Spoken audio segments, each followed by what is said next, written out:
Hai, bareng dosen Visio di sini.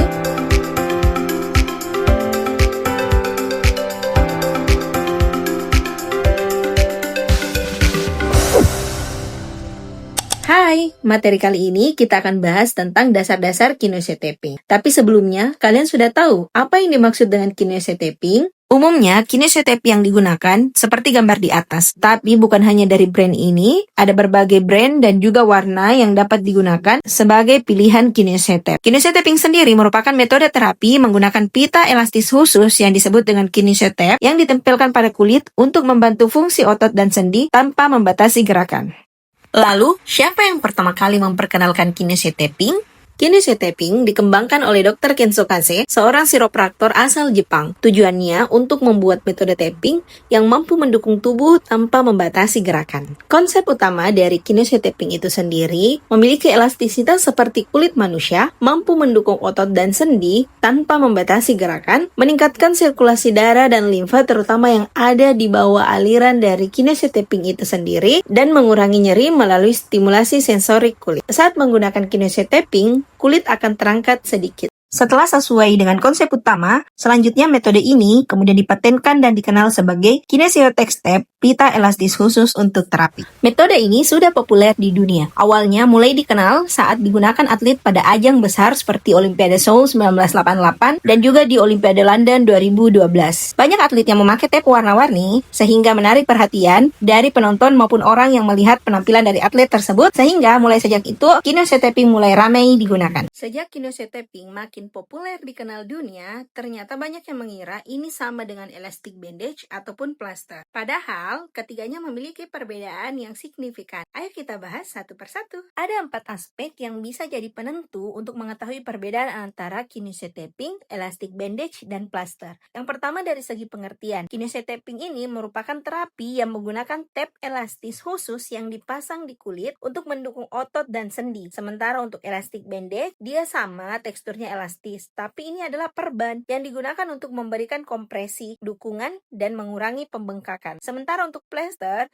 dibanding elastic bandage dan kinesiotaping, dia lebih kaku atau rigid yang digunakan untuk melindungi dan menstabilkan tulang atau sendi yang sedang cedera. Nah, dari segi bahan, tadi sempat aku singgung ya, kalau kinesiotaping dan elastic bandage itu jauh lebih elastis dibanding dengan plaster. Tapi, kinesiotaping dia berasal dari katun elastis dengan perekat akrilik yang tahan air dan breathable. Jadi, walaupun kita pakai dalam waktu yang lama, kulit akan tetap bernafas dengan baik. Sementara untuk elastic bandage, dia adalah kain elastis, entah bahannya dari katun, nilon, atau polyester yang dapat meregang, tapi tidak ada efek perekat seperti dengan kinesiotaping. Selanjutnya untuk plaster, bahannya kaku, bisa berasal dari fiberglass, gips, atau synthetic casting tape yang mengeras setelah dipasang. Untuk mekanisme kerja, terdapat perbedaan di antara ketiganya. Cara kerja kinesiotaping yaitu dengan mengangkat sedikit kulit atau skin lifting dengan tujuan untuk meningkatkan sirkulasi darah dan limfe sehingga mampu mengurangi nyeri terutama di area yang dipasangi kinesiotaping. Kinesiotaping juga mampu mendukung otot serta sendi dan memfasilitasi gerakan alami terutama saat sedang bergerak. Untuk elastic bandage, mekanisme kerjanya yaitu untuk memberikan kompresi terutama di area yang dipasang elastic bandage. Lalu elastic bandage juga mampu mengurangi pembengkakan, memberikan dukungan pada otot atau sendi serta membatasi gerakan ringan. Sementara untuk plaster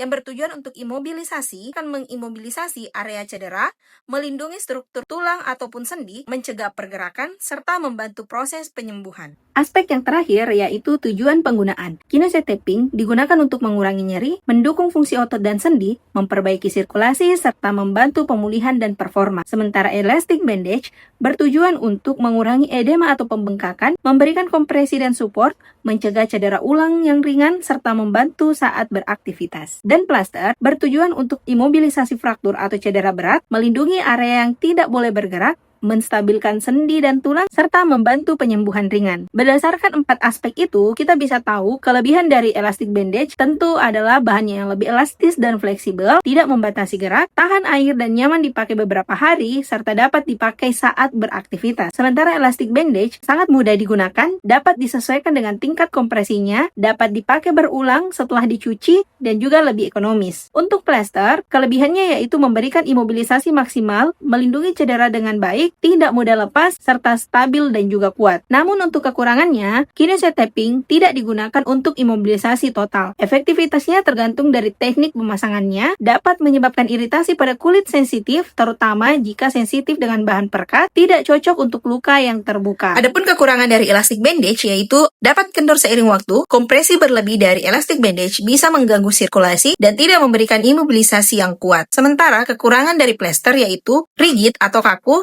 sehingga mampu membatasi gerak total, lebih berat dan tidak fleksibel, perlu waktu pemasangan dan pelepasan, serta resiko kulit lembab, gatal, ataupun lecet. Untuk contoh penggunaannya, bisa terlihat pada gambar sesuai dengan fungsi masing-masing. Kalau yang berwarna sebelah ini adalah kinesia taping, lalu yang di tengah itu adalah elastic bandage, dan yang paling ujung adalah plester imobilisasi.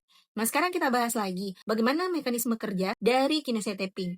Pertama, setelah kinesia taping direkatkan, kinesia taping ini akan mengangkat kulit mikroskopis dan ini akan memberi ruang di bawah kulit untuk lebih longgar. Dengan ruang yang lebih longgar ini, aliran darah dan limfa akan membaik. Aliran darah yang telah membaik akan mampu mengurangi edema maupun radang. Setelah itu, terjadi stimulasi reseptor nyeri di kulit. Nah, tujuan dari stimulasi ini yaitu untuk mengurangi nyeri. Dan terakhir, dukungan untuk otot akan jauh lebih optimal setelah kondisi tersebut. Nah, hal ini akan membantu performa dan fungsi dari otot itu sendiri menjadi jauh lebih baik. Umumnya, kinesia taping ini digunakan oleh fisioterapi, terutama fisioterapi muskuloskeletal. Tapi beberapa bidang lain dapat menggunakannya seperti rehabilitasi olahraga, neurologi, pediatri, postural, seperti kondisi skoliosis yang juga dapat ditangani oleh fisioterapis, dan beberapa kondisi lainnya. Dapat disimpulkan bahwa kinesia taping ini dikembangkan untuk mendukung penyembuhan alami pada tubuh. Sifatnya elastis, nyaman, dan tidak membatasi gerakan. Kinesia taping dapat membantu proses sirkulasi, mengurangi nyeri dan edema. Ini juga aman digunakan, non-invasif, dan mudah digunakan, serta dapat mendukung pemulihan fungsi dan performa pada pasien yang menggunakannya. Di video selanjutnya, aku akan membahas tentang bagaimana cara menggunakan kinesia tape. Tapi sebelum itu, aku bakal spill sedikit tentang bentuk pemasangan dari kinesia taping yang umum dilakukan. Yang pertama yaitu eye strip. Cara pasangnya yaitu dipasang dengan memanjang mengikuti arah serat otot dari bawah ke atas dengan sedikit peregangan sekitar 10-15%. Lalu cara pemasangan umum yang kedua, Y-strip. Basis atau pangkal Y ditempel tanpa tegangan di bagian bawah otot, kemudian kedua ekor mengikuti arah otot dengan peregangan 10-15%. Yang ketiga yaitu X-strip. Dua eye strip dipasang menyilang membentuk huruf X dengan titik nyeri di bagian tengah tanpa tegangan di tengah dengan peregangan sekitar 10-15% pada bagian ujung stripnya. Dan yang terakhir, fan atau star strip. Ini umumnya digunakan untuk kondisi edema atau bengkak dengan cara pemasangan pada taping bagian basis atau pangkal kipas ditempel tanpa tegangan di area distal atau bawah. Lalu ekor-ekor kipas diarahkan ke atas atau ke ruas area yang bengkak dengan peregangan 10-15%. Nah, itulah tadi 4 bentuk pemasangan kinesia taping beserta dasar-dasar dari kinesia taping. Cara pemasangannya akan aku bahas di video selanjutnya.